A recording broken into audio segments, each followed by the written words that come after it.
Dans l'Évangile selon Matthieu, nous lisons au chapitre 11, les versets 28 à 30. « Venez à moi, vous tous qui êtes fatigués et chargés, et je vous donnerai du repos. Prenez mon joug sur vous et recevez mes instructions, car je suis doux et humble de cœur, et vous trouverez du repos pour vos âmes.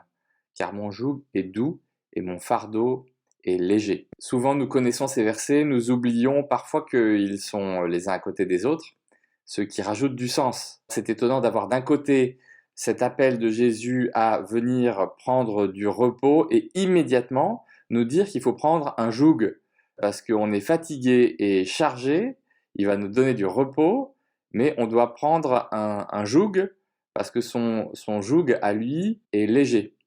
Et on oublie souvent que cette histoire de joug vient juste après le verset sur la fatigue, ce qui signifie peut-être que quand nous sommes fatigués, c'est souvent que nous avons eu à faire des choses ou pris des responsabilités ou assumé un certain nombre de charges qui portent bien leur nom et qui étaient peut-être indues ou en tout cas nous avons fait trop, puisque là il ne parle pas du repos du sabbat, du repos hebdomadaire, il parle de la fatigue structurelle profonde qui nécessite de vraiment changer de façon de faire, changer de rythme.